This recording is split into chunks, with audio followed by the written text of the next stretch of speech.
Coming to you from Chicago. I've finally arrived. I've been traveling all day. It was a really interesting landing into Chicago today. It was like psycho windy. Everyone knows it's windy.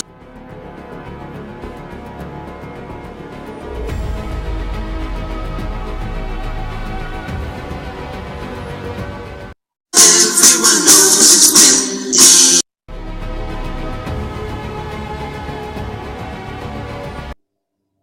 Everyone knows it's windy. Everyone knows it's windy. Everyone knows it's windy. And really bumpy, so that was really fun. Not. Holy f***.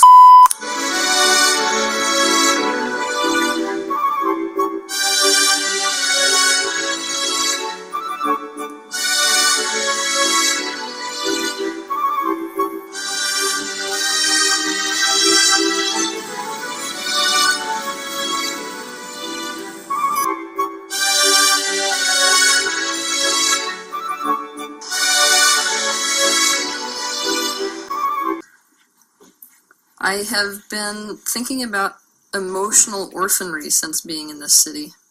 Driving around, I'm seeing that it's kind of an epidemic problem. I don't think it's isolated to Chicago, but it is possible to be an orphan even if you have a family. Every month, thousands of children enter America's foster care system in this country. Finding a safe home for these kids can be overwhelming for the social workers tasked with that challenge. Playfulness and life-giving that a family can give, not always perfectly, believe me, but we can give a piece, a taste of how God has designed it to be. So that's what I've been focusing on today.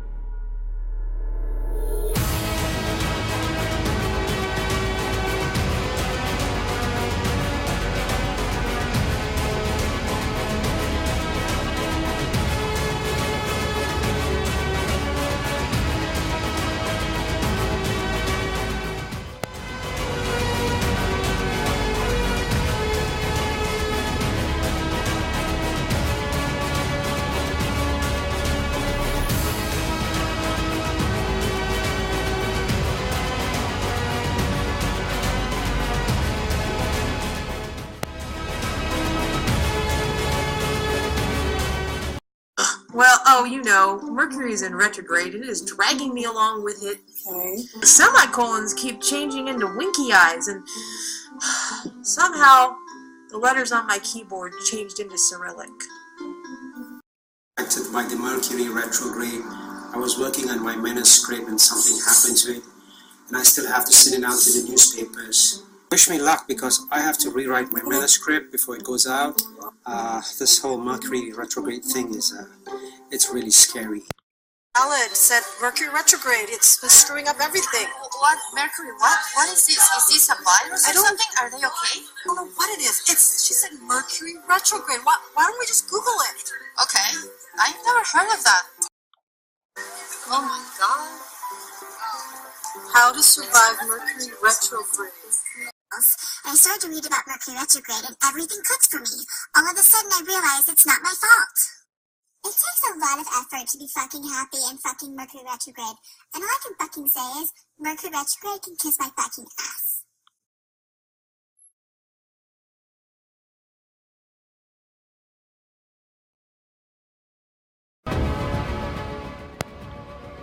I was doing the same thing you're doing. I was in the hospital for suicide attempts, so this doesn't make sense until I'm finally on stage doing this work, realizing that this is like everything to me.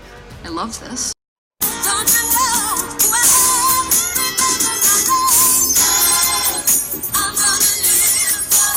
Finally on stage doing this work, realizing that this is like everything to me.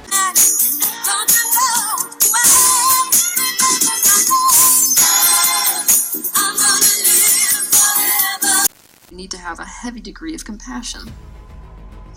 That's...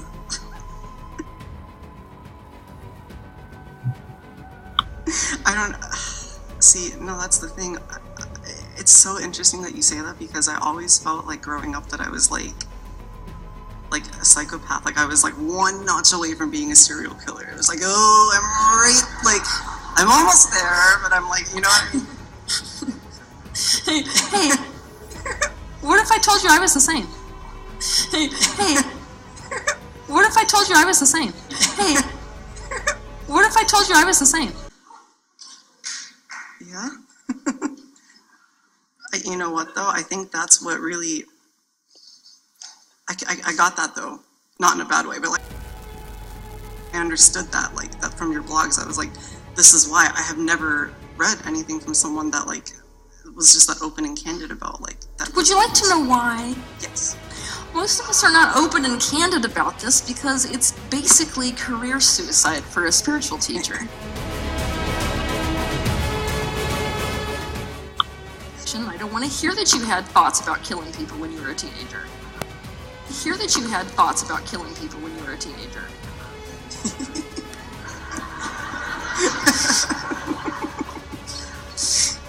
So my response is they should probably not come to my seminars.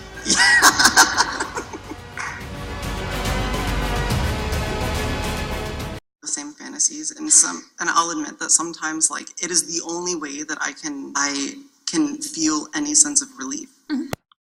Do shit. Like I really needed to like whatever I did. Mm-hmm. And it's super important what he's saying, and I know that some of you have heard me say it before, but if we look at the emotions as if it's a scale, right?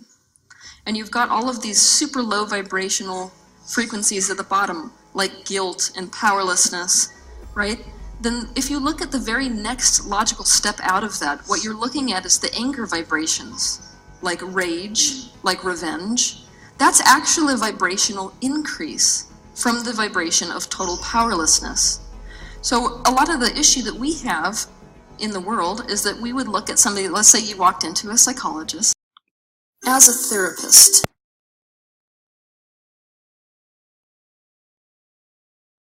As a therapist.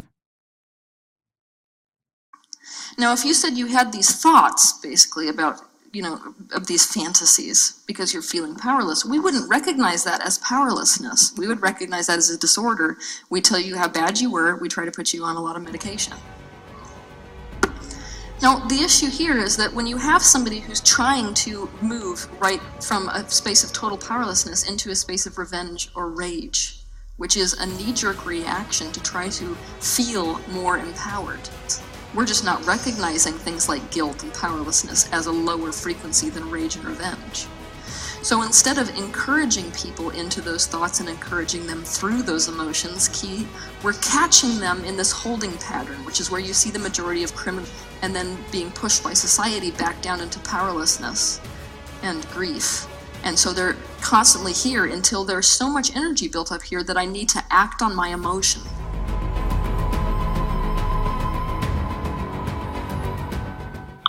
And I'm sure that you know that feeling.